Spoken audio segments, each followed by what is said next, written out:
Hello everyone and welcome to our Module 4 video of the PSW NACC certification exam. We'll be going through some practice questions and answers with in-depth explanation of all the options. Question 1. Hair loss is known as A. Alopecia, B. Vertigo, C. Hirsutism, D. Dyspnea. Alopecia is the medical term for hair loss, and this can occur in various patterns due to different causes like medication, genetics, or illness. Vertigo is a sensation of spinning or dizziness, and this is related to balance disorders. Hirsutism refers to excessive hair growth in women, especially in areas where men usually grow hair, like the chest, face, or back. Dyspnea is the medical term for shortness of breath or difficulty in breathing. Our answer here is option A, alopecia. This can occur due to causes like genetics, illness, or medication. Question 2. Where can a client's hair be washed? A. In the sink, B. In the shower, C. In a wheelchair or bed, D. All of the above.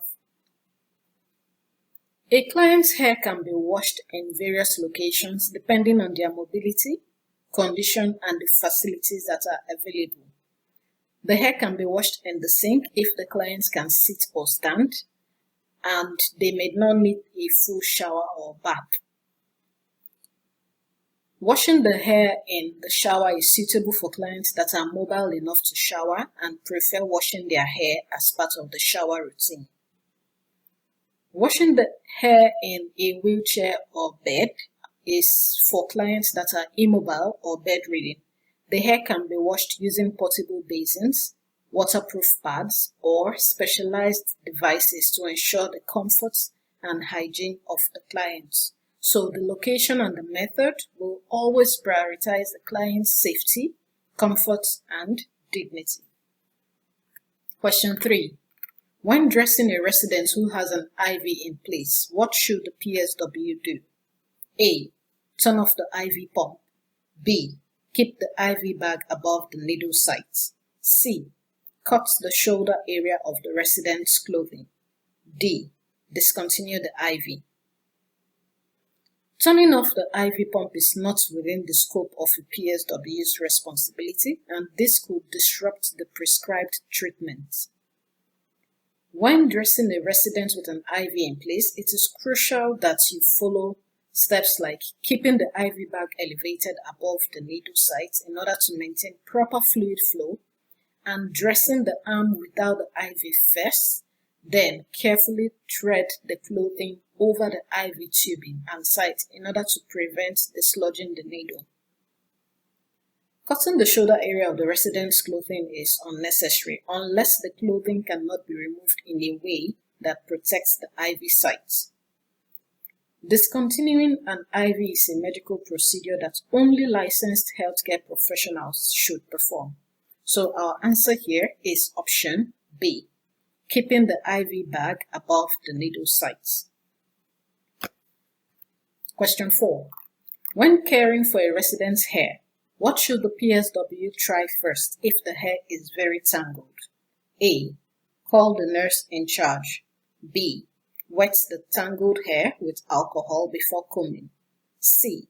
Cut out the tangles. D. Comb one small section of hair at a time. Option A is unnecessary unless the tangles are severe and you cannot manage them after trying reasonable measures. For option B, alcohol can dry out the hair and scalp and cause further damage and discomfort. Cutting out the tangles in option C should only be done as a last resort and with permission from the resident or their family. It is generally better to try detangling first. So you can take the steps to detangle the hair. Start with small sections. So focus on one small area at a time rather than trying to comb all through all of it at once. If available, apply a product to make the hair more manageable, like a detangling spray or conditioner. Then begin combing the head from the ends, gradually working your way up to the roots to avoid pulling and causing pain. And then you have to use the right tools, like a wide-toothed comb or detangling brush is ideal for removing tangles. Question 5. Care of dentures includes A. Boiling the dentures to disinfect them. B. Cleaning the dentures once a week. C. Soaking the dentures as directed. D. Labeling the dentures with the name of the long-term care facility. Boiling dentures is not recommended because this can damage them. They should only be cleaned according to the manufacturer's instructions. Cleaning the dentures once a week is not recommended because daily cleaning will prevent buildup of bad breath and staining. In option C, soaking the dentures in a cleaning solution as recommended by the manufacturer or healthcare provider is an effective way to keep them clean and prevent bacterial buildup. In option D, while labeling the dentures with a resident's name is important for identification, it is not part of the care routine for cleaning and maintaining dentures. So our answer here is option C, soaking the dentures as directed.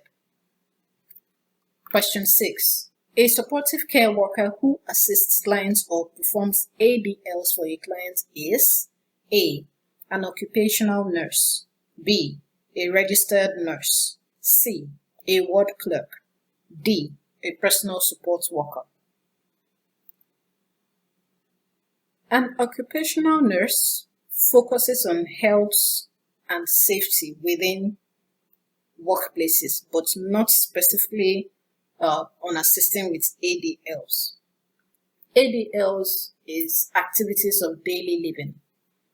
For option B, a registered nurse provides more advanced medical care and treatment, but may supervise PSWs. A ward clerk is responsible for administrative tasks in healthcare settings, but they do not perform ADL support. A personal support worker, on the other hand, assists clients with activities of daily living like bathing, dressing, and feeding. They provide essential support and care for individuals who may need assistance due to illness, age, or disability. So our answer here is option D. A PSW helps the clients to maintain their independence and quality of life. Question 7. What is the best action for a PSW to take when a resident of a long-term care facility feels weak in the shower? A. Go and get help. B. Quickly complete the shower. C. Use the call bell to get assistance. D. Turn on cold water to stimulate circulation. For option A, going to get help might not be recommended because you cannot leave the client alone in the shower. This could lead to accidents and you definitely want to avoid this. For option B, quickly completing the shower is not safe because if the resident feels weak, completing the shower could lead to further weakness or even lead to a fall. For option C, using a call bell to get assistance is recommended so that it will reduce the risk of falls or injury. So when you use the call bell, it will signal other staff members to come and assist. In option D, turning on cold water to stimulate circulation could actually be harmful and uncomfortable for the residents, especially when they are already feeling weak. So the best option is option C, to use the call bell to get assistance. Remember, the PSW's primary responsibility is to ensure the resident's safety. So using the call bell will promptly signal other staff members to come and assist and thereby reduce the risk of falls or injury. Question 8. When making an occupied bed, A. The linen should be shaken vigorously. B. Soiled linen should be placed on the floor. C. All top sheets should be tucked under both ends of the mattress. D. None of the above. Option A is not recommended because shaking the linens vigorously could spread dust and germs, and this can cause discomfort for the person in the bed. Option B is unhygienic. Soiled linen should be placed in a laundry bag or container and not on the floor in order to maintain cleanliness and prevent contamination. While sheets should be tucked in securely to avoid discomfort, it is better to only tuck the sheets under the foot of the bed and at the sides, leaving some room for comfort and movement. Tucking them tightly at both ends can make the bed uncomfortable. So for this, none of the answers we are given is correct. So the option we are going with is option D, none of the above. We are not expected to do any of the options listed. Question 9. When showering a residence, what temperature should the water be at? A. 40.5 degrees Celsius. B. 35 degrees Celsius. C. 75 degrees Celsius. D. 100 degrees Celsius. The water temperature for showering a resident should be comfortable and safe, and this should typically be around 40.5 degrees Celsius or 105 degrees Fahrenheit. This temperature is warm enough to be soothing, but not so hot that it could cause burns or discomfort. 35 degrees is too cool for a comfortable shower for most people.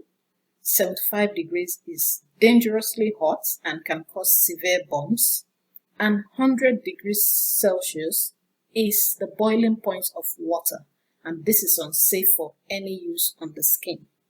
So our answer here is option A, 40.5 degrees Celsius. Question 10. When is HS care performed? A. In the morning. B. In the afternoon. C. Before dinner. D. Before bedtime.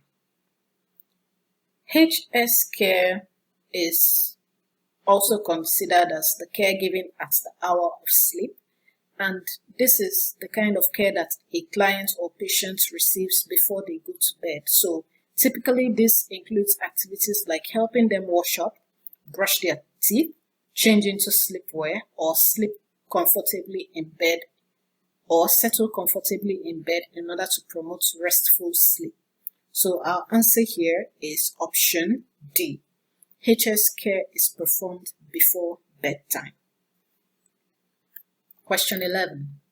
How would you give oral care to someone who cannot swallow? A. Use moistened mouth swabs. B. Position the person in a supine position for easier swallowing. C. Use toothpaste and water to allow for easier swallowing. D.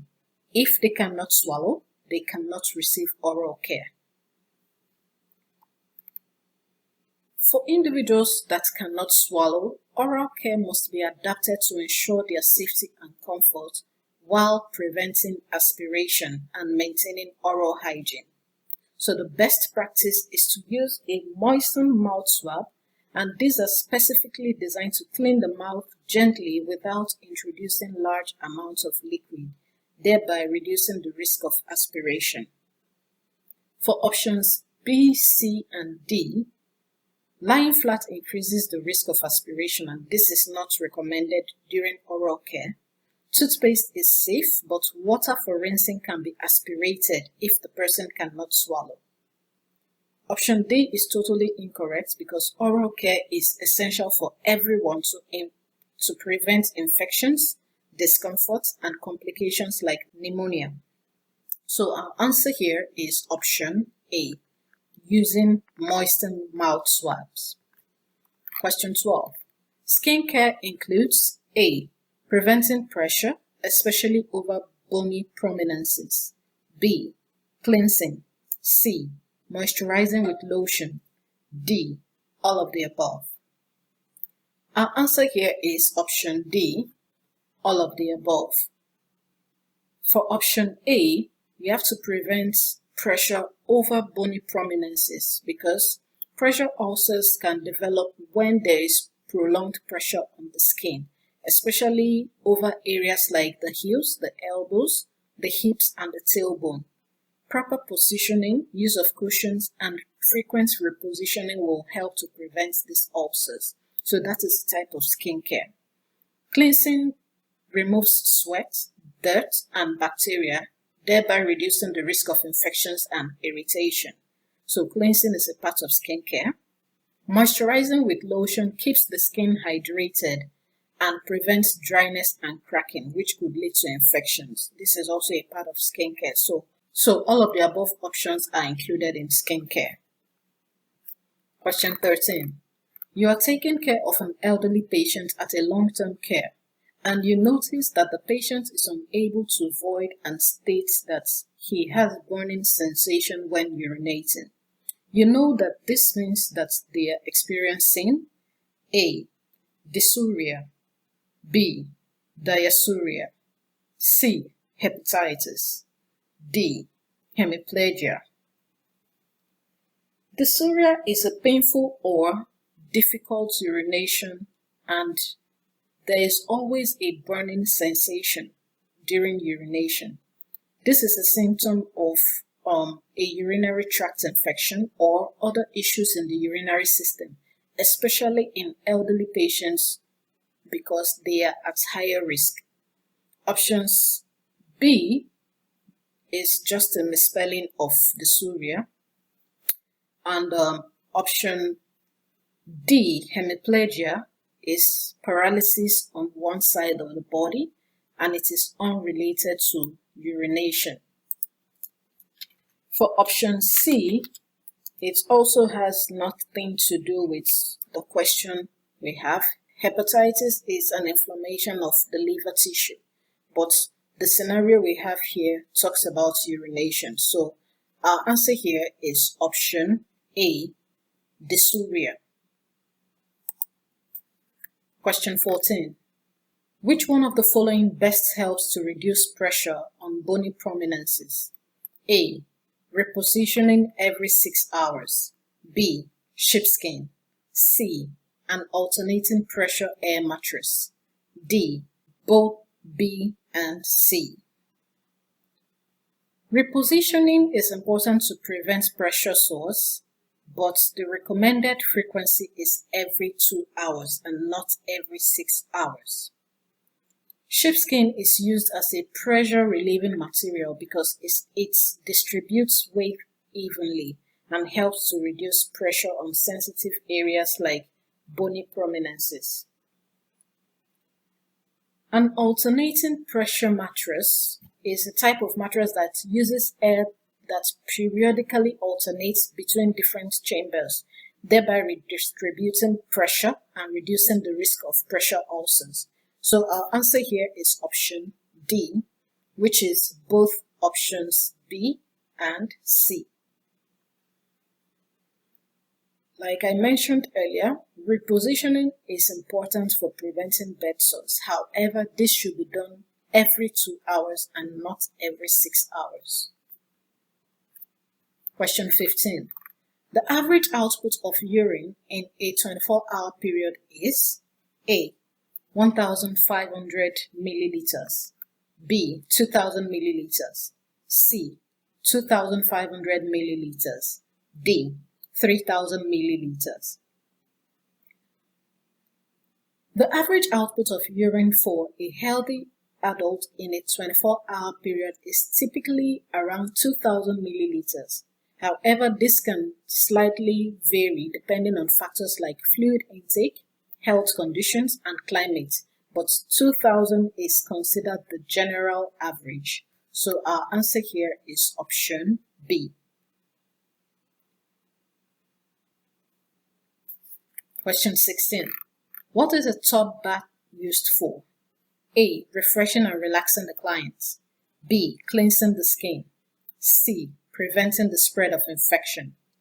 D. Both B and C. A tub bath serves multiple purposes, including cleansing the skin by removing dirt, sweat, and oils, and also preventing the spread of infection by maintaining good hygiene. Although it can be refreshing and relaxing, the primary purpose of a tub bath in a healthcare setting is for skin cleansing and infection control. So our answer is option D, both B and C. Question 17. When giving a back massage to an elderly person, what should you do? A. Massage gently from below the waist to the shoulders. B. Rub vigorously for 1 minute. C. Warm the rubbing alcohol in your hands. D. Place the person comfortably in a side-lying or supine position. For option A, massaging gently from below the waist to the shoulders is partially correct. However, the massage strokes should be gentle, starting from the lower back and then moving towards the shoulders. Option B is incorrect because rubbing vigorously can cause discomfort, especially for elderly individuals with sensitive or thin skin. For option C, warming the rubbing alcohol in your hands is inappropriate. The massage should be done using suitable oils or cream that are gentle on the skin and not rubbing alcohol. This can lead to dryness and irritate the skin. So the answer is option D. It is essential when giving a back massage to an elderly person to consider their comfort, safety, and medical conditions. So first of all, you have to ensure proper positioning by making sure that the person is relaxed and avoid strains on their bodies. So side lying is used as it provides easy access to the back while being comfortable. Question 18. Bathing promotes which of the following? A. Hair removal, infection control, and hygiene. B. Circulation, relaxation, motivation. C. Relaxation, circulation, self-esteem. D. Laughter, circulation, good attitude. For this, we'll be going with option C. Bathing is a crucial activity that serves more than just hygiene. It offers physical, emotional, and psychological benefits, including relaxation, because it helps to calm the mind and body and reduces stress, thereby promoting a sense of well-being. Warm water can also soothe sore muscles and joints. Bathing also improves circulation because the act of bathing, especially when using warm water and light scrubbing, will help to stimulate blood flow to the skin and underlying tissues. Bathing also enhances self-esteem because it leaves the client or resident feeling clean and fresh, thereby boosting their confidence and self-worth. Question 19. Shearing can be prevented by A. Using a lift sheet. B. Encouraging fluids. C. Tucking sheets in tightly. D. Using a safety razor. Shearing occurs when the skin moves in one direction while the underlying tissue moves in another. So this can lead to friction and pressure, and this can happen when you slide a person across a bed or a chair. This can cause damage to the skin and the underlying tissues, leading to pressure injuries. So in order to prevent this, it is better to use option A lift sheet. The lift sheet allows the caregivers to lift and move a person without dragging their skin against the surface of the bed. This minimizes friction and the stretching of skin layers, which are the primary causes of shearing. Question 20. When assisting a client with perineal care, it is important for the PSW to A. Use a single wipe for the entire area to reduce time. B. Always wipe from back to front to prevent infection. C. Wear gloves to protect themselves from bodily fluids. D. Use hot water to clean the area thoroughly. Perineal care involves cleaning intimate areas of the body, So wearing gloves is a standard practice for infection control and to protect both the client and the PSW from cross-contamination. Option A is definitely not our answer because that is totally unhygienic. Option B is correct for female clients in order to prevent the spread of bacteria from the rectum to the urethra, but the focus of the question is on PPE and infection control. Using hot water in option D is also not recommended because this can lead to burns. So our answer here is option C, wearing gloves to protect themselves from bodily fluids. It is important to ensure that the correct technique is used as well, such as wiping from front to back in order to minimize the risk of urinary tract infections. This brings us to the end of the Module 4 video for the PSW NACC certification exam. Don't forget to like, comment and share, and also hit the subscribe button so that you'll be notified when our next video will drop. Thank you for watching, and I'll see you in the next one.